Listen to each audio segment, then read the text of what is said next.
Welcome back to the deep dive. We're cracking open all those amazing notes and articles you've all sent in about building a successful business. From those entrepreneurial giants like Brian Tracy and Joe Polish. And today we're extracting that pure gold. Think of this as your, fast track to entrepreneurial wisdom. It's so interesting how these ideas, even though they're coming from all these different sources, they all kind of reinforce each other. I mean, there are some really core principles that just keep popping up, no matter who's talking about success. And one of the biggest ones that just jumps out from all this material is the power of focus. Brian Tracy and Warren Buffett are in a chorus, singing the praises of just single-minded dedication in this crazy distracting world we live in. It's more than just a good habit, though, right? They make a very strong case that focus is absolutely vital for entrepreneurs. Oh, yeah, for sure. But here's the thing.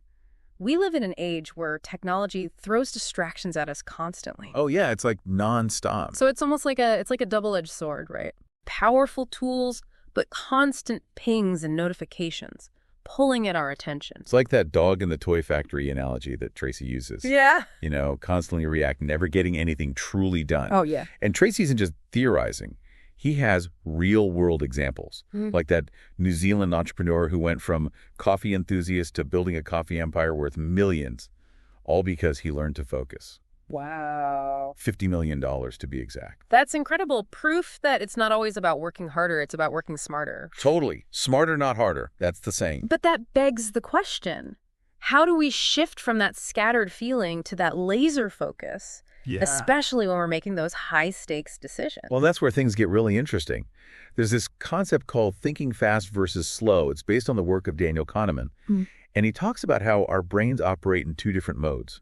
You've got that quick, intuitive thinking, and then you've got the slower, more deliberate kind. Think grabbing your usual coffee order versus deciding whether to take on a new business partner. Yeah. Totally different levels of thinking required. And that's precisely where I think many entrepreneurs get tripped up. They rely on those gut feelings, those snap judgments, that fast thinking for decisions that really need careful consideration. A slow thinking approach. Exactly. Yeah. And it's easy to see how that can lead to some serious missteps. Oh, yeah. You're talking major business decisions here. Yeah. I'm curious, have you ever experienced this in your own work? Made a quick decision you later regretted? Maybe because you didn't stop and really analyze the situation. Absolutely. I think we all have those moments, where we wish we had taken a bit more time to think things through. It's a human thing. The key is recognizing that we have those two modes of thinking and intentionally choosing which one to use depending on the situation. So how do we train ourselves to think more deliberately, especially when we're evaluating what's working and what's not in our business? Tracy has a really powerful tool for that. It's called zero-based thinking. Okay, I like it already. And it's surprisingly simple. Imagine you're starting from scratch with every aspect of your business. Would you choose to keep doing everything you're doing right now, knowing what you know now? So you're constantly evaluating your actions and commitments. Yeah. Asking yourself, if I could go back, would I still start this project, this partnership, even this marketing campaign? Exactly. If the answer is no, then it might be time to consider cutting your losses and moving on, even if it's something you've invested time and energy in. And I know that can sound scary. Oh, it takes courage to admit something isn't working, especially if you're emotionally attached to the idea. Is that what Tracy means when he talks about the need for courage and zero-based thinking? Because I can see how this applies to things beyond business, too, like personal relationships that might be holding us back. That's precisely what he's getting at. And sometimes that chronic stress we feel is a sign that something in our lives needs that zero-based thinking treatment. We might be clinging to something that's no longer serving us out of habit or fear of change. So zero-based thinking helps us identify what's not working. But how do we figure out what's actually holding us back from achieving more in the first place? Well, that's where the 80-20 rule comes in, but applied to identifying our constraints. Okay. And this idea is fascinating because it kind of flips the script. It suggests that most of the time what's holding us back isn't external competition or market forces. It's something within ourselves. Wait, so you're saying that 80% of the things hindering my progress are actually internal, like my own habits or mindset? What could that even be? It could be a lack of discipline, a limiting belief, or even a missing skill. Think about it. Tracy asks, if you want to earn twice as much, why aren't you already earning twice as much? That question forces you to look inward. Wow, that is a good question. Okay, I'm already starting to think about what my constraints might be. Yeah. But where do I even begin to figure out what's holding me back? This feels kind of overwhelming. The first step is to get specific. What's the one skill? If you mastered it, that would have the biggest impact on your results. Tracy suggests that most entrepreneurs are just one skill away from taking a huge leap forward in their business. So if I could get really good at sales or public speaking or maybe time management, that could change everything. It very well could. And the good news is Tracy emphasizes that all business skills are learnable. You don't have to be born with some special talent. You just need to be willing to put in the work to develop those skills. This is really inspiring. It's like he's giving us permission to invest in ourselves and our growth. But let's get a little more structured. What about those key elements that all successful businesses seem to have in common? Tracy calls them the 7 greats, right? I'm ready for the cheat codes to success. He does. And this is where we get into the nitty-gritty of building a thriving business. It's not just about focusing and eliminating what's not working. It's about building a solid foundation based on these 7 key elements. All right, lay it on me. What's the first great on the list? I'm all ears. It all starts with great leadership.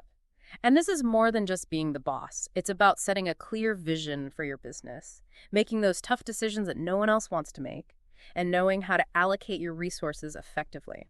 So it's about strategy decision-making and having clear direction for the business. I imagine there's a people element to great leadership as well, right? Absolutely. It's also about inspiring your team, creating a positive work environment where people feel valued and motivated to do their best. Okay, great leadership check. What's the next great leaders that Tracy talks about? Next up, you need a great product or service.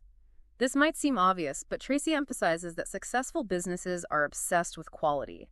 They're always looking for ways to exceed customer expectations. And he has this great phrase for it. Put it on the plate. It's like saying, don't get caught up in all the bells and whistles, just focus on delivering incredible value and the customers will come. Right. You got it. And he's not just talking about the initial product or service either. The best companies are constantly striving to improve their offerings. They listen to feedback, they innovate, and they're never satisfied with the status quo. So it's not about resting on your laurels. It's about constantly pushing to make things even better. I'm loving this. That's the third great. The third one is a great business plan. Now, this doesn't have to be a massive document that sits on a shelf gathering dust.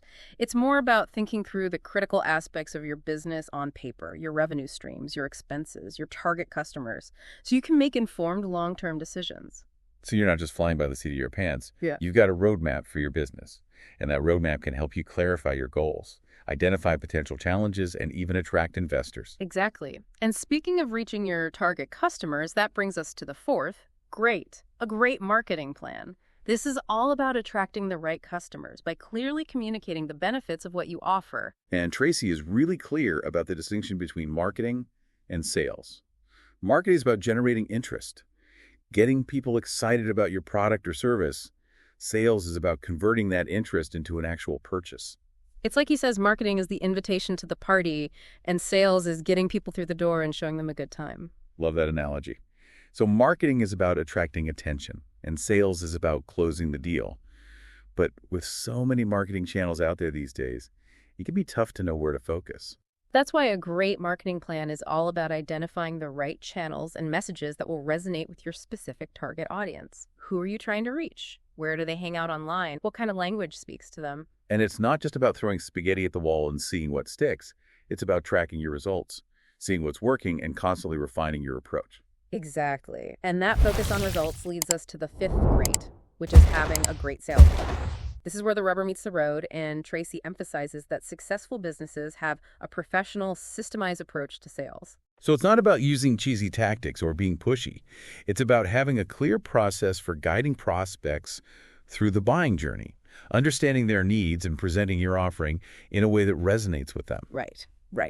A great sales process focuses on building relationships, solving problems, and making sure that the customer feels valued every step of the way. This is fascinating. I'm starting to see how all of these greats are interconnected and build upon each other. So we've got leadership, product, business plan, marketing, and sales. What's next on Tracy's list? The sixth great is about having great numbers. This is where the data comes in. It's about tracking those key metrics that give you a clear picture of how your business is doing and using that data to make informed decisions. Tracy is a big believer in measuring everything that can be measured. And he has a point. All business activities and results can ultimately be expressed in numbers. He also stresses that many entrepreneurs get caught up tracking the wrong numbers. They're obsessed with vanity metrics like website traffic or social media followers when they should be paying attention to the numbers that truly matter for their bottom line. Like what, for example? He talks about finding your economic denominator, the one key metric that most accurately predicts your success. Kind of like a North Star for your business. For some companies, it might be customer lifetime value, how much revenue they generate from each customer over time. Yeah. For others, it might be net profit margin, how much profit they're making on each sale. The point is you need to figure out what that key metric is for your business and then track it diligently. Don't just collect data for the sake of collecting data. Use it to make smarter decisions that drive growth and profitability. I'm getting a serious Jeff Bezos vibe here with his obsession with measuring everything at Amazon. And look how successful they are. Yeah. Okay, so we've got leadership, product, business plan, marketing, sales, and numbers. We're on the last great now, right? What's the final piece of the puzzle? The seventh and final great is providing great customer service. And this isn't just about being polite and answering emails promptly. It's about creating an experience that makes customers feel valued, appreciated, and eager to do business with you again and again. Tracy says that every successful company, without exception, is obsessed with taking good care of their customers. It's more than just a department. It's a core value, a way of doing business. And no one embodies this more than Zappos, right? Absolutely. They built their entire brand around the idea of customer happiness, and it paid off big time.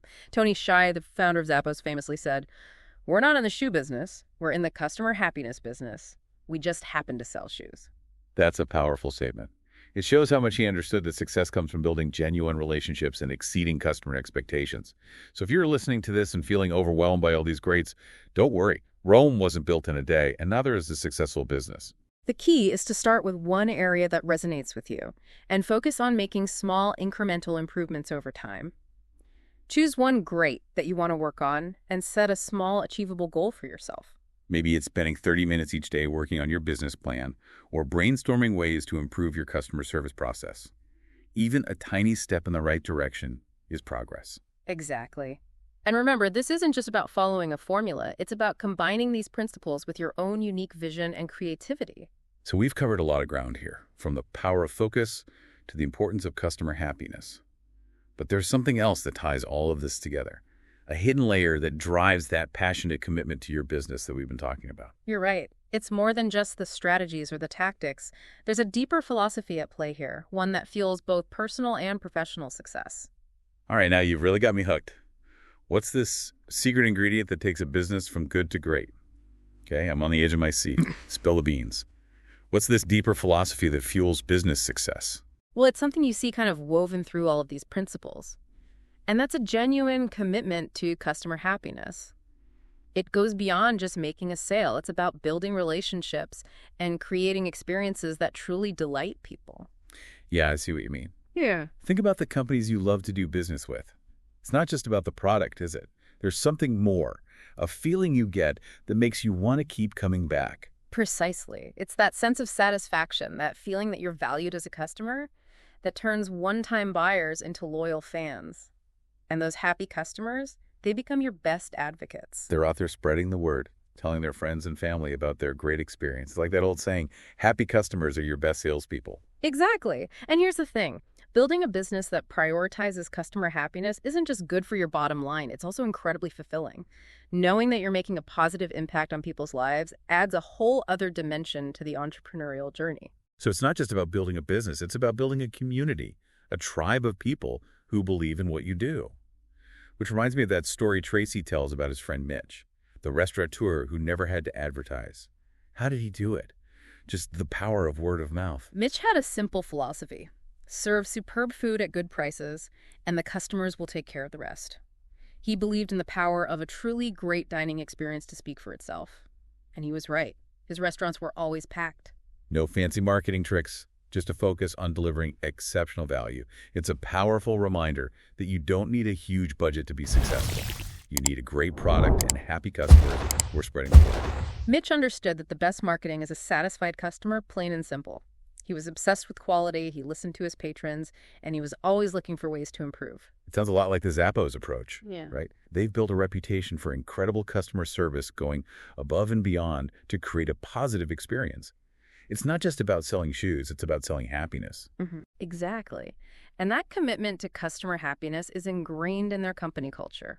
It's not just a marketing slogan, it's how they do business. And it's clearly working. They were acquired by Amazon for a whopping $1.2 billion back in 2009. Wow. That's a testament to the power of prioritizing customer happiness. Remember that quote from Tony Hsieh? We're not in the shoe business, we're in the customer happiness business. We just happen to sell shoes. What a great way to sum it up. They understood that it's not just about the product, it's about the experience you create for your customers. And creating a truly great experience starts with really understanding your customers, their needs, their wants, their pain points. You have to know who you're serving and what they're looking for, and then you need to design your business around delivering that value in a way that exceeds their expectations. So it's not just about meeting their needs, it's about going above and beyond to delight them. Create those wow moments that make them feel special and appreciated. Those are the moments that turn customers into raving fans who can't wait to tell their friends about their experience. And in today's world of social media and online reviews, word-of-mouth marketing is more powerful than ever. Oh, for sure. A positive review can go viral and reach thousands of potential customers. And a negative one can spread like wildfire, too. The stakes are definitely high, but the rewards are even greater when you get it right. It's not just about building a customer base, it's about building a community. A tribe of people who are passionate about what you do and are excited to be part of your journey. And that's what makes entrepreneurship so rewarding. It's not just about making money, it's about making a difference. It's about creating something meaningful that adds value to the world. And when you combine that sense of purpose with a relentless focus on customer happiness, you have a powerful formula for success. So we've covered a lot of ground here. We've talked about the importance of focus, the power of zero-based thinking, and we've dived deep into the world of the 7 greats. And now we've uncovered this underlying philosophy of customer happiness. But what does it all mean for the listener? What can they do with all of this information? Here's where things get really interesting. It's not enough to just passively listen to these ideas. You have to take action. Think about which of these principles resonated with you the most. What sparked your interest? What felt most relevant to your situation? Don't try to do everything at once. Just pick one area that you want to focus on and set a small, achievable goal. Maybe it's setting aside 30 minutes each day to work on your most important task without distractions.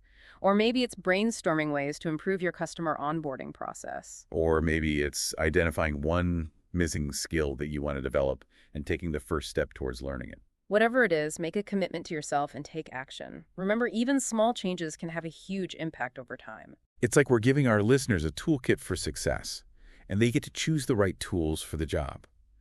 What's so exciting is that this is an ongoing journey. There's always room for improvement and new things to learn. It's not about reaching a destination, it's about enjoying the ride. Exactly. It's about embracing the challenges and celebrating the victories along the way. And most importantly, it's about never losing sight of that core principle, customer happiness. Because at the end of the day, that's what truly matters. It fuels our passion, it drives our success, and it makes the entrepreneurial journey so much more rewarding. So as you continue on your own path, keep that quote from Tony Hsieh in mind.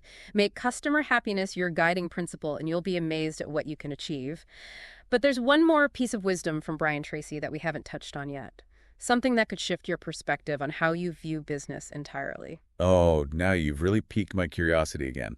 What's this game-changing concept we haven't explored yet? Okay, I can't wait.